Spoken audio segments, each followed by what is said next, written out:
Students, जैसे कि हम अभी जब लॉकडाउन है तो हम बात कर रहे हैं, ऑनलाइन हमारी क्लासेस चल रही हैं। तो उसी सीरीज़ में आज हम बात करेंगे सॉल्यूशन चैप्टर के ideal and non ideal solution की, कि क्या आइडियल सॉल्यूशन होते हैं और कैसे नॉन आइडियल सॉल्यूशन होते हैं। तो ये सब जानने से पहले हमें ये पता होना चाहिए, मतलब मैं बात करूं कि मेरी प्रीवियस नॉलेज क्या है। तो मुझे मुझे पता है कि राउट्स लॉ क्या होता है, what is Raoult's law and what are solutions, basic terminology about the solution we very clearly understand about it, and we can say that solution are the substance or the homogeneous mixture of two or more than two components. There are two components, one which is known as solute and another one is known as solvent. These are called these are the components of solution. तो यहाँ पे मैंने लिखा हुआ है, हम बात कर रहे हैं topic ideal and non ideal solution की, जियोट्रॉप्स, और क्लास 12th का चैप्टर है, ये टॉपिक है, सेकंड चैप्टर है। और मेरा नाम है अमित शर्मा, जैसे यहाँ पे लिखा हुआ है, मेरा नाम है अमित शर्मा और मैं केंद्रीय विद्यालय डिब्रूगढ़ से हूँ, ठीक है, पीजीटी केमिस्ट्री। तो आज हम बात करेंगे किसकी, ideal and non ideal solution की। तो सबसे पहले देखिए, मैंने यहाँ पे दिखा रखा है आपको कि प्रीवियस नॉलेज हमें क्या क्या पता है। हमें पता है सॉल्यूशन क्या होते हैं, राउट्स लॉ क्या होता है, और partial vapour pressure and vapour pressure क्या होता है।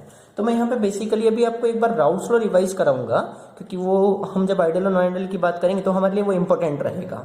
तो मैं आपको बता देता हूँ कि अगर मान लीजिए मेरे पास कोई भी एक कंटेनर है, इस कंटेनर में कोई भी सॉल्यूट है A, there is a solute A and there is another container in which a component B is is taken. So when the solute A is mixed with this B, then they will form a solution. तो ये तो हो गया solution. Solution क्या है वो हमें समझ में आ रहा है कि सॉल्यूशन कैसे बन रहा है, क्लियर है। तो ये वाला जो कंपोनेंट A है, इसका अपना कोई पर्टिकुलर एक वेपर प्रेशर रहा होगा, P0 A मैंने मान लिया, और इस वाले कंपोनेंट का भी जो प्योर वेपर प्रेशर होगा दैट इज P0 B, वो मैंने मान लिया। अब इन दोनों की वजह से यहाँ पे जब मैंने मिक्स किया है तो टोटल प्रेशर कितना हो जाएगा, इन दोनों को मैं सम कर दूंगा, मतलब ऐड कर दूंगा।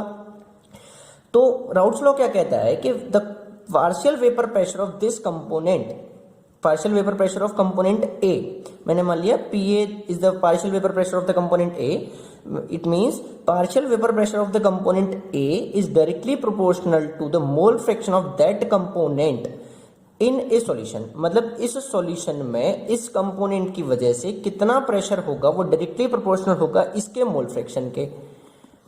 मतलब मैं इसका मोल फ्रैक्शन निकालूंगा, क्योंकि सॉल्यूशन में तो ये दोनों चीजें हैं ना, तब हम मोल फ्रैक्शन के टर्म की बात करेंगे।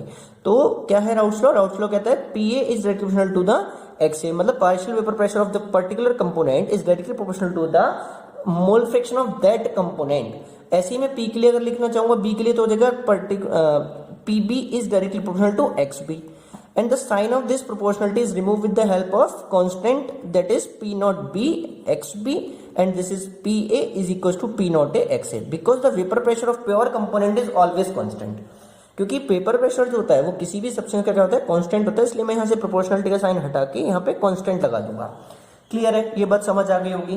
तो ये हुआ राउट्स लॉ, ये कौन कहता है, राउट्स लॉ कहता है। अब सवाल आता है आइडियल और नॉन आइडियल सॉल्यूशन क्या होते हैं। तो मैं पहले आपको समझा दूं यही बात। आइडियल सॉल्यूशन के लिए हम बहुत सिंपल बात में अगर बोलें तो हम कहते हैं ऐसे सॉल्यूशन जो राउट्स लॉ को फॉलो करते हैं वो आइडियल सॉल्यूशन होते हैं, और जो नहीं करते हैं वो नॉन आइडियल सॉल्यूशन होते हैं। तो राउट्स लॉ को मतलब किसी भी कंसंट्रेशन और किसी भी टेम्परेचर पे वो क्या करना चाहिए, राउट्स लॉ को फॉलो करना चाहिए। इन दोनों कंपोनेंट की वजह से अगर जो प्रेशर आ रहा है, मतलब टोटल प्रेशर जो आ रहा है वो इन दोनों के बराबर ही अगर आता है तो वो आइडियल सॉल्यूशन है, मतलब उसमें कोई भी चेंज ना आए। और अगर वो बराबर नहीं आता है मतलब वो नॉन आइडियल सॉल्यूशन है। समझ में आ रही है मेरी बात। मतलब अगर मैं इस सॉल्यूशन को और इस सॉल्यूशन को मिक्स करने के बाद जो प्रेशर निकालूंगा, टोटल प्रेशर जो आएगा मेरा पार्शियल वेपर प्रेशर, वो क्या होगा, इन दोनों के सम के बराबर होना चाहिए। अगर वो बराबर नहीं आता है तो वो आइडियल सॉल्यूशन नहीं होगा। तो देख लेते हैं जरा आइडियल सॉल्यूशन हमने क्या लिखा हुआ है। यहाँ पे मैंने लिखा है इस solution formed by mixing two liquids A and B, जो मैंने अभी आपको समझाई, will be N ideal solution if these have identical molecular size, structure and attractive force among the solute and solute and solvent molecules are of the same order as that of solute and solvent interaction. मतलब क्या है, इस बात का मतलब ये है, समझ लीजिए कि अगर मैं कह रहा हूं मेरे पास जो सॉल्यूट था A, तो उनके बीच में जो इंटरेक्शन थी A और A के बीच में, जो पार्टिकल के बीच में फोर्स ऑफ अट्रैक्शन लग रहा था वो, और जो पार्टिकल B के बीच में जो फोर्स लग रहा है वो बराबर होगा किसके, FAB के। मतलब जो सॉल्यूट और सॉल्वेंट मिक्स हो जाएगा उनके बीच में जो फोर्स लग रही है उसके बराबर ही होगा, किसके बराबर, जो कंपोनेंट्स में इंडिविजुअल लग रहा था। क्लियर है ये बात? अगर तो आइडियल में क्या हो जाएगा, ये दोनों ये बराबर होगा, और नॉन आइडियल में क्या होगा, जो सॉल्यूट का पार्टिकल का जो फोर्स लग रहा है वो बराबर नहीं होगा। बराबर नहीं होगा तो क्या होगा, या तो कम होगा या तो ज्यादा होगा, दोनों में से एक बात हो सकती है। Either the force exert in the molecule when the solution is formed by the component A and B, then the force of act between them is either greater or lesser than the each component. Component से ज्यादा होगा या फिर कम होगा। और दूसरी भाषा में अगर मैं कहूं, दूसरे वर्ड्स में अगर मैं कहूं, तो ऐसे सॉल्यूशन जो राउट्स लॉ को फॉलो नहीं करते, these are known as non ideal solution. तो देख लेते हैं जरा क्या लिखा है मैंने यहाँ पे, देखिए, we can say that an ideal solution should obey Raoult's law at all concentration and temperature. और नॉन आइडियल के लिए हमने लिखा हुआ है, इस solution obtained on mixing two liquids will be non ideal if the solute मतलब solute and solvent, solute consider as a A and solvent consider as a B, interaction are weaker or stronger, either weaker or stronger than solute particle or solvent interaction. Either the force of attraction between the solute and solvent particle is more than the solute or less than the solute. We can say that a non-ideal solution should not obey Raoult's law. Raoult's law क्या है ये आपको समझ में आ, basic बात हम क्या कह सकते हैं, ideal solutions are those solution which follow the Raoult's law and non ideal solutions are those solution which can not follow the Raoult's law, जो राउल्ट्स लॉ को फॉलो नहीं करते हैं। अब इनको मैं डिफरेंशिएट अगर मैं करूं, मतलब कौन से राउल्ट्स लॉ की प्रॉपर्टी, क्या कंडीशन कैरेक्टरिस्टिक्स होंगे आइडियल सॉल्यूशन की और नॉन आइडियल सॉल्यूशन की, वो हम देख लेते हैं। तो वो हम डिफरेंशिएट कर लेते हैं दोनों को। तो सबसे पहले मैंने यहाँ पे एक टेबल बनाई हुई है, और ये पहली लाइन तो मैंने वही लिखी हुई है जो भी आपने बताई मुझे, each component of the solution each component of the solution obeys Raoult's law at all temperature and concentrations, while non-ideal solution do not follow Raoult's law, वो Raoult's law को फॉलो नहीं करेंगे, Raoult's law को follow करते हैं। अगली बात देखते हैं क्या लिखी है हमने। नेक्स्ट हमारी जो टर्मिनोलॉजी होगी, there is a no change. देखिए मैंने आपको क्या बोला कि आइडियल सॉल्यूशन है, क्या है, देखो एक बार फिर से समझ लेता हूं मैं। आइडियल सॉल्यूशन में अगर फोर्स ऑफ अट्रैक्शन में कोई भी चेंज नहीं आ रहा है बच्चे, अगर कोई फोर्स में चेंज नहीं आ रहा है मतलब उसके वॉल्यूम में कोई चेंज नहीं आएगा, मतलब डेल्टा वी जो होगा वो क्या हो जाएगा, जीरो हो जाएगा। मतलब मैं जितना वॉल्यूम इसका, मान लीजिए इसका मैंने कंसीडर किया था कितना, 10 ml कंसीडर किया था, और इसका भी 10 ml कंसीडर किया था, तो ये कितना बनेगा, 20 ml बनेगा। मतलब इनके वॉल्यूम में कोई भी चेंज नहीं आएगा। क्यों नहीं आएगा, क्योंकि उनके फोर्स में कोई भी चेंज नहीं आ रहा है। अभी हमने देखा FAA, FBB और FAB इज ऑलमोस्ट इक्वल, ठीक है, तो इसलिए कोई भी चेंज नहीं आएगा। अगर कोई चेंज नहीं आएगा तो मैं क्या बात लिख सकता हूं कि F delta V mix equals to 0, और यहाँ पे delta V mix is not equals to 0 आएगा, मतलब इसकी वैल्यू ज्यादा आएगी या फिर कम आएगी। मतलब अगर मैं 10 + 10 को मिक्स करता हूं तो या तो वो 20 से ज्यादा होगा या वो 20 से कम होगा। क्लियर है?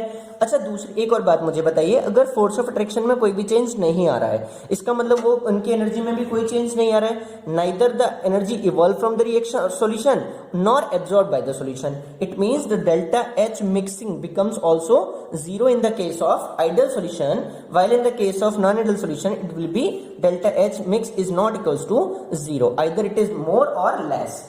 क्लियर है? चलिए ये बात भी अगर आपको समझ आ गई, तो मैंने फोर्स वाली बात आ गई, समझ में आ गई, तो कुछ एग्जांपल हम देख लेते हैं। देखिए ये बात मैंने लिखी है कि there is change in the volume after mixing, delta V mix not equals to 0, there is a change in enthalpy after mixing, delta H mix equals to 0, FAA और FBB is not equals to FAB. This is the condition by which we can explain these two phenomena. Why the volume of the solution will not change, okay, और change, दोनों ही condition हम ले सकते हैं, क्यों change नहीं हो रहा है और क्यों चेंज हो रहा है वो। क्लियर है? चलिए कुछ एग्जांपल मैं आपको दिखा देता हूं। तो एग्जांपल हो गया HCl + HNO3, HCl + HNO3 is the example of non ideal solution. और यहाँ पे हमारे एग्जांपल हो गया बेंजीन + स्टाइलिन, और ये हो गया n hexane + n heptane. Last one is chlorobenzene and bromobenzene, and it is known as ethanol + water, water + methanol. तो ये एग्जांपल हो गया आइडियल और नॉन आइडियल सॉल्यूशन के।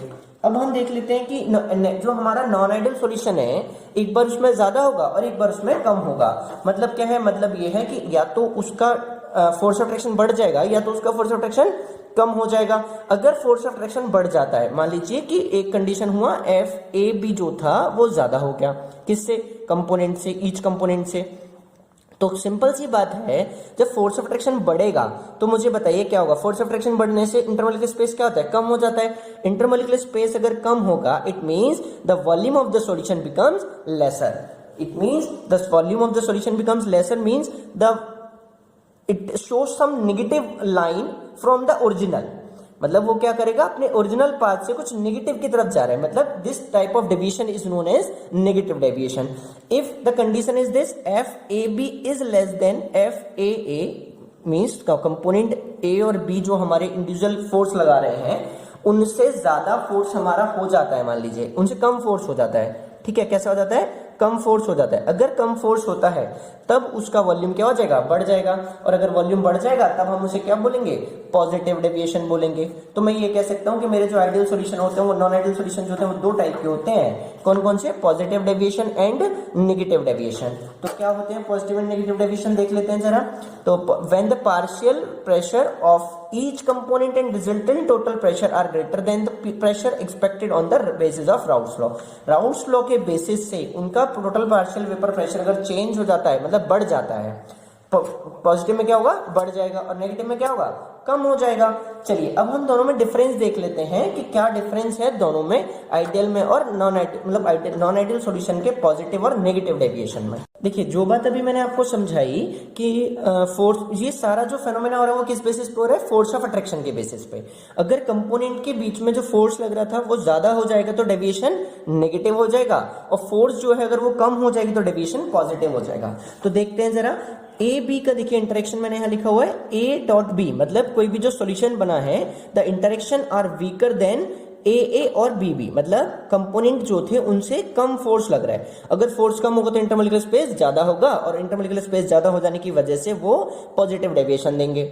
और अगर वो नेगेटिव, फोर्स ऑफ अट्रैक्शन क्या हो जाता है, स्ट्रॉन्गर हो जाता है, तो क्या हो जाएगा, उनका नेगेटिव डेविएशन हो जाएगा। मेरी बात समझ आ रही है। मतलब कंटेनर में अगर मान लीजिए कोई भी मॉलिक्यूल्स थे, इनके बीच का फोर्स ऑफ अट्रैक्शन मैंने बढ़ा दिया, जब फोर्स ऑफ अट्रैक्शन बढ़ाएंगे तो क्या हो जाएगा, वॉल्यूम इसका कम हो जाएगा, और वॉल्यूम कम हो जाएगा तो डेविएशन हो जाएगा। आइडियल सिचुएशन जो थी उनसे क्या हुआ, डेविएट हो गया वो।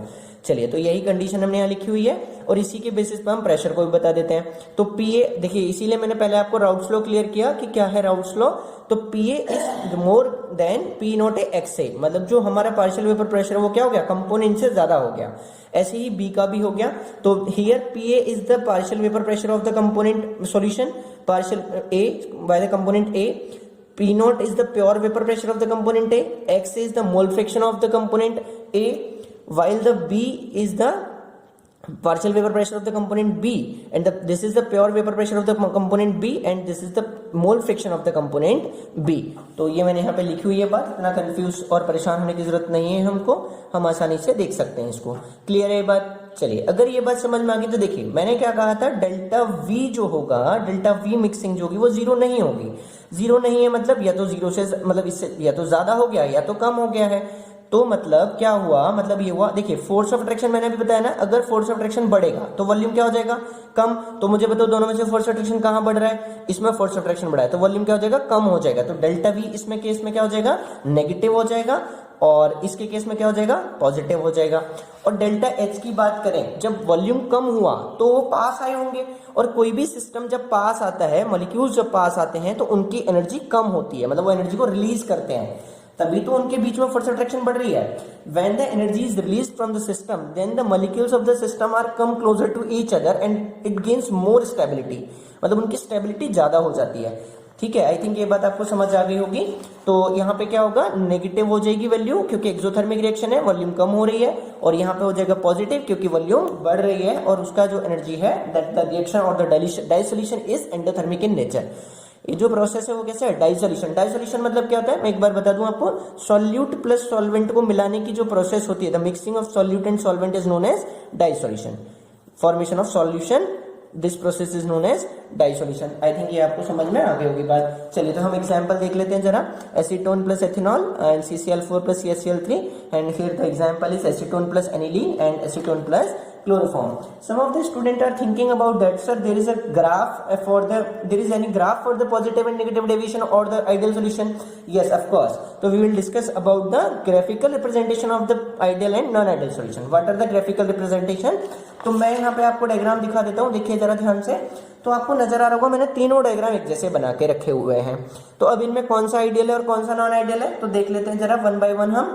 अभी ये जो तीनों ग्राफ मैंने बना रखे हैं, तीनों के तीनों किसके, आइडियल सॉल्यूशन के हैं। क्योंकि देखिए ये मैंने कंपोनेंट कोई ए माना है, पी मतलब ये जो कंपोनेंट ए था, यहां से इसका मैंने मोल फ्रैक्शन लिया 1 और इसका जो मोल फ्रैक्शन है वो हमने कितना लिया, बी कंपोनेंट का 1 लिया। मतलब आप ऐसे समझ लीजिए, क्योंकि मोल फ्रैक्शन हमारा क्या था, X A plus X B equal to 1 होता है। तो अगर ये प्लस कर दूंगा तभी तो 1 आएगा। तो यहाँ पे एक्स ए की वैल्यू 1 है, तो यहाँ पे एक्स ए की वैल्यू 0 हो जाएगी। यहाँ पे एक्स बी की वैल्यू 0 तो यहाँ पे एक्स बी की वैल्यू 1 हो जाएगी। अब ये क्या है, वेपर प्रेशर है। ऐसे में ऊपर की साइड जाऊं तो क्या मिलेगा मुझे, वेपर प्रेशर मिलेगा। ये कंपोनेंट ए बी की वजह से जो वेपर प्योर वेपर प्रेशर इसका ये होगा, और कंपोनेंट ए की वजह से जो प्योर वेपर प्रेशर होगा वो ये होगा। बच्चे कंफ्यूज होंगे कि सर इन दोनों को आपने अलग अलग क्यों लिया, because there are two different liquids having different pure vapour pressure. अगर दो लिक्विड अलग अलग है, दोनों का वेपर प्रेशर भी क्या होगा, अलग होगा। तो मैंने इसलिए अलग लिया हुआ है। तो ये जो है वो क्या होगा, बराबर होगा इसके, इसलिए हमने इसको बराबर लिख दिया, तभी तो ये आइडियल सॉल्यूशन है। तो ये समझ आ गया होगा। ये टोटल प्रेशर हम यहाँ से यहाँ तक निकाल लेंगे। This is the graph for the ideal solution. तो मैं यहाँ पे लिख देता हूँ, this is the graph for the ideal solution. तो अब ये भी आइडियल के लिए है, ये तो सेम ही बने हैं। तो अब इनमें क्या डिफरेंस आएगा देखते हैं जरा, और कैसे आएगा। फर्स्ट केस हम ले लेते हैं, इसमें ये जो सेम है यहाँ तक बात। अब देखिए डेविएशन कैसे आता है, मान लीजिए इस वाले को, इसमें मैंने बोला एफ ए की जो फोर्स थी या एफ बी की जो फोर्स थी वो क्या थी, मैं यहाँ पे लिख रहा हूँ, एफ ए की फोर्स या एफ बी जो था वो क्या था, लेसर देन था एफ ए बी। मतलब जो सॉल्यूशन बना उसका फोर्स ऑफ अट्रैक्शन ज्यादा है। अगर उसका फोर्स ऑफ अट्रैक्शन ज्यादा है तो बताओ क्या बताया था मैंने, वॉल्यूम कम हो जाएगी। Very good. अगर वॉल्यूम कम हो जाएगी तो क्या होगा, देखो ये जो ग्राफ है उसका डेविएशन कुछ इस तरह से होने लगेगा, मतलब ये नीचे की साइड जाएगा ग्राफ। क्लियर। अब सिमिलरली ये जो पॉइंट बी के जैसे था ये भी नीचे जाने लगेगा, तो ये इधर से नीचे चला गया। तो फिर क्या होगा, इन दोनों का जो रिजल्टेंट होगा वो भी क्या हो जाएगा, कम हो जाएगा। तो इन दोनों का रिजल्टेंट कम होकर कहाँ आ जाएगा, यहाँ पे आ जाएगा। तो समझ में आई बात। ये जो कंपोनेंट ए की वजह से हुआ, बी की वजह से, ये कंपोनेंट, क्योंकि आपने यहाँ पे कंपोनेंट ए रखा है, यहाँ पे कंपोनेंट बी रखा है। सेम ये पी नॉट बी मतलब pure vapour pressure of the component B, this is the vapour pressure of component by the component A. तो ये हो गया नेगेटिव डेविएशन। अब इसके लिए कंडीशन हम थोड़ी सी चेंज करेंगे। क्या कंडीशन है, एफ ए और F B is greater than F A B. मतलब जो सॉल्यूशन बना है उसका जो फोर्स ऑफ अट्रैक्शन है वो क्या हो गया, कम हो गया। तो फोर्स ऑफ अट्रैक्शन अगर इसका कम हो जाएगा तो आप ध्यान से देखिए क्या होगा, इसका जो वॉल्यूम है वो बढ़ने लगेगा। वॉल्यूम कैसे बढ़ेगा, तो ये वाला वॉल्यूम इधर जाएगा, मतलब इंक्रीज हो गया, पॉजिटिव डेविएशन आएगा इसमें। ठीक है, ये पॉजिटिव हो गया, ये इधर बढ़ा, इससे ये वाला भी बढ़ जाएगा, इसकी वजह से भी वॉल्यूम बढ़ेगा। सिमिलरली इन दोनों के वजह से जो रिजल्टेंट होगा वो मेरा क्या हो जाएगा, ये इंक्रीज कर जाएगा। तो ये हुआ positive deviation, this is the negative deviation and this is for ideal solution, this is for the ideal solution. मैंने इसलिए तीनों को एक साथ दिखाया आपको, जिससे कि आपको कंफ्यूजन ना हो। क्लियर है। तो आइडियल सॉल्यूशन का ग्राफ सिंपल रहता है और इसमें नेगेटिव और पॉजिटिव में एक बार नेगेटिव हो जाएगा और एक बार पॉजिटिव हो जाएगा। मैंने अलग अलग कलर से करके दिखाया जिससे आपको समझ में आ जाए। क्लियर है बात। रही बात हमारी, ये तो रही बात किसकी, आइडियल और नॉन आइडियल सॉल्यूशन की। तो आई होप आपको समझ आ गया होगा क्या है। अच्छा, यहां से एक बात समझते हैं। मान लीजिए मैं आपसे एक बात पूछता हूँ, मेरे पास एक कंटेनर है जिसमें कोई सॉल्यूशन कंपोनेंट ए है और एक कंपोनेंट है बी मान लीजिए। तो इन दोनों का जो बॉइलिंग पॉइंट होगा वो क्या होगा, डिफरेंट होगा। ऑब्वियस सी बात है ना। इसका मान लेते हैं x है और इसका जो बॉइलिंग पॉइंट है वो मान लिया y है। तो मैंने क्या किया, इन दोनों को मिक्स कर दिया और मिक्स करने के बाद इनका एक सॉल्यूशन बना। ठीक है, अगर इनका जो सॉल्यूशन बना उसका जो बॉइलिंग पॉइंट होगा इसका क्या होगा, ये मैं आपसे सवाल पूछूं तो बताइए क्या होगा। मतलब इनका, तो बच्चे बोलेंगे सर दोनों का बॉइलिंग पॉइंट अलग अलग है तो दोनों को हीट करने पे दोनों अलग अलग टेम्परेचर पे बॉइल होंगे। एग्जैक्टली लेकिन एक कंडीशन ऐसी भी होती है, क्योंकि देखिए अभी आइडियल सॉल्यूशन हम पढ़ के आए हैं तो हमने क्या देखा था, सॉल्यूशन और ये वाली प्रॉपर्टी दोनों सेम थी। तो इसका मतलब ये वाला जो सॉल्यूशन होगा ये एक कांस्टेंट टेम्परेचर पे बॉइल करेगा। मतलब इसका जो बॉइलिंग पॉइंट होगा वो कांस्टेंट हो जाएगा। मतलब हम इन दोनों को अब डिस्टिंग्विश नहीं कर सकते। It means it is an ideal solution and this type of solution which have a constant boiling point, मतलब जिनका बॉइलिंग पॉइंट क्या हो जाए, फिक्स हो जाए, मतलब 2 कंपोनेंट हो, 3 कंपोनेंट हो, अगर उनको मैं मिक्स कर दूं और उनकी वजह से जो एक उनका जो बॉइलिंग पॉइंट है, वो जो टेम्परेचर वो कांस्टेंट अगर हो जाता है, तो ऐसे सॉल्यूशंस को, ऐसे बाइनरी मिक्सचर्स को हम क्या कहते हैं, एजियोट्रॉप्स कहते हैं। क्या कहते हैं, एजियोट्रॉप्स, या फिर एजियोट्रॉपिक मिक्सचर भी कह देते हैं। समझ आ गई बात, मैंने क्या बोला, अगर मेरे पास 2 कंपोनेंट हैं, दोनों का बॉइलिंग पॉइंट अलग अलग है, दोनों को मैं मिक्स करूंगा यहाँ पे, तो ये बाद में एक ही बॉइलिंग पॉइंट पे बॉइल होने लगेंगे, इसी को आप क्या कहते हैं, एजियोट्रॉप। देखिए मैंने यहाँ लिखा हुआ है, types of mixture of liquids which boil at constant temperature like a pure liquid such that the distillate has the same composition, मतलब दोनों को हम डिस्टिलेट करेंगे तो एक ही जैसी कंपोजिशन मिलेगी as that of a liquid mixture, जैसे हम लिक्विड को अलग अलग करने पे भी कर सकते थे। This type of mixture is known as azeotropic mixture. There are 2 types of azeotropic mixture. देखिए ये तो हो गई आइडियल सिचुएशन, मतलब आइडियल सॉल्यूशन होगा तभी तो ऐसा होगा। अगर सॉल्यूशन नॉन आइडियल हुआ तो बोलो क्या होगा, क्या ये एक ही टेम्परेचर पे बॉइल होगा? हाँ, बॉइल तो एक ही टेम्परेचर पे होगा, लेकिन यहाँ पे भी 2 केस बनेंगे। क्या केस बनेंगे? पहला केस बनेगा, या तो ये कम पे बॉइल, ज्यादा पे बॉइल होगा, मतलब इसका जो बॉइलिंग पॉइंट था वो बढ़ जाएगा सॉल्यूशन का, या फिर वो जो बॉइलिंग पॉइंट है वो क्या हो जाएगा, कम हो जाएगा। मतलब अगर मान लीजिए इसका टेम्परेचर 30 था, इसका टेम्परेचर 40 था, तो ये अब जो सॉल्यूशन है या तो 40 से ज्यादा 50 पे बॉइल करेगा, या फिर 30 से कम 20 पे बॉइल करेगा। अगर 20 पे किया तो मिनिमम हो गया, अगर 50 पे किया तो मैक्सिमम हो गया। तो इसको हम बोलते हैं मैक्सिमम बॉइलिंग एजियोट्रोप, और इसको हम बोलते हैं मिनिमम बॉइलिंग एजियोट्रोप। अब बच्चों के दिमाग में सवाल आ रहा होगा, सर कैसे हमें, मतलब कौन सा मिनिमम होगा, कौन सा मैक्सिमम होगा? तो जैसे नॉन आइडियल सॉल्यूशन के 2 केस थे ना, पॉजिटिव और नेगेटिव। क्या केस था? एक पॉजिटिव केस था और एक नेगेटिव केस था। क्लियर? तो ज्यादा टेम्परेचर किसको देना पड़ेगा बताओ? जिसका वॉल्यूम कम होगा। वॉल्यूम किसका कम होता है? नेगेटिव का। इसका मतलब मैक्सिमम बॉइलिंग एजियोट्रोप कौन से होंगे? जो नेगेटिव डेविएशन वाले हैं। और ये कौन से होंगे? जो पॉजिटिव डेविएशन वाले हैं। वेरी गुड, देख लेते हैं जरा डिफरेंस दोनों में। देखिए यहाँ मैंने लिखा हुआ है, तो मिनिमम बॉइलिंग एजियोट्रोप क्या होते हैं? मिनिमम बॉइलिंग एजियोट्रोप को मैंने बोला है the non ideal solution which show a large positive deviation from Raoult's law, such as binary mixture whose boiling point is less than either of the components. component से क्या देगा? कम हो जाएगा। और इसका एग्जांपल है 94.5% ethanol and 4.5% of water by volume. Is it clear to everyone? Very good. तो next बात हम कर लेते हैं मैक्सिमम बॉइलिंग एजियोट्रोप की। तो मैक्सिमम बॉइलिंग एजियोट्रोप क्या? These are the binary mixture whose boiling point is more than either of the component, either of 2 component, मतलब दोनों कंपोनेंट से क्या होगा? ज्यादा होगा। ठीक है, समझ आ गई होगी बात, अभी मैंने समझाई थी आपको। The solutions that show large negative deviation from Raoult's law, जो नेगेटिव डेविएशन दिखाते हैं वो वाले सॉल्यूशन ऐसा बिहेव करेंगे। तो ये हमारा कौन सा एग्जाम्पल है? 68% HNO3 and 32% of H2O by mass. तो आई होप आपको इतनी बात समझ में आ गई होगी। तो ये रही आज की क्लास की बात। आज हमने क्या क्या पढ़ा, जल्दी से एक छोटा सा रिवीजन ले लेते हैं, फिर आगे चलेंगे। तो हमने देखा राउट्स लॉ। राउट्स लॉ क्या कहता है कि the partial vapour pressure exerted by the component in the solution is directly proportional to the mole fraction of that particular component. Clear है? फिर आपने कहा ऐसे सॉल्यूशंस होते हैं जो राउट्स लॉ को फॉलो करते हैं, और एक ऐसे होते हैं जो राउट्स लॉ को फॉलो नहीं करते हैं। तो जो फॉलो करते हैं उनको आपने कहा आइडियल, और जो नहीं करते उनको क्या कहा? Non ideal. नॉन आइडियल के फिर से हमने 2 टाइप पढ़े, पॉजिटिव डेविएशन और नेगेटिव डेविएशन। ये पूरी की पूरी जो कहानी थी वो किस बेसिस पे चल रही थी? फोर्स ऑफ अट्रैक्शन पे। यदि फोर्स ऑफ अट्रैक्शन ए या बी को भी कंपोनेंट जो है उसका क्या हो जाए? कम हो जाए। किससे? सॉल्यूशन से, तब वो पॉजिटिव होगा, और अगर ज्यादा हो जाए तो वो क्या हो जाएगा? नेगेटिव हो जाएगा। क्लियर है? कम हो जाए तो। और यहाँ पे क्या था? वो बराबर होगा, FAB बराबर होगा किसके? FAA और FBB के। क्लियर है बात? चलिए, तो ये बराबर होगा। तो ये बात समझ में आई। उसके बाद आपने देखे एजियोट्रॉप्स। एजियोट्रॉप में आपने कहा कि एजियोट्रॉप ऐसे मिक्सचर होते हैं, कंपाउंड्स कंपोनेंट्स का ऐसा मिक्सचर जो किसी कांस्टेंट बॉइलिंग टेम्परेचर पे बॉइल होता हो, उसे हम क्या कहते हैं? एजियोट्रॉप्स कहते हैं। उसके 2 टाइप आपने पढ़े, मैक्सिमम बॉइलिंग एजियोट्रॉप और मिनिमम बॉइलिंग एजियोट्रॉप। मैक्सिमम और मिनिमम बॉइलिंग एजियोट्रॉप। और तो ये दोनों कहाँ से आते हैं? मैक्सिमम वाला आता है किससे? नेगेटिव डेविएशन वाले कंपोनेंट देंगे, और ये वाला कहाँ से मिलेगा? पॉजिटिव डेविएशन वाले कंपोनेंट देंगे। तो आई होप आपको ये बात समझ में आ गई होगी कि आइडियल और नॉन आइडियल सॉल्यूशन क्या होते हैं, एजियोट्रॉप्स क्या होते हैं, और राउल्ट्स लॉ क्या होता है। तो ये बात यहाँ तक आप पढ़ लेंगे। कोई भी डाउट आएगा तो मुझसे पूछ लेंगे, बाकी की बात हम करेंगे नेक्स्ट वीडियो में। Thank you so much.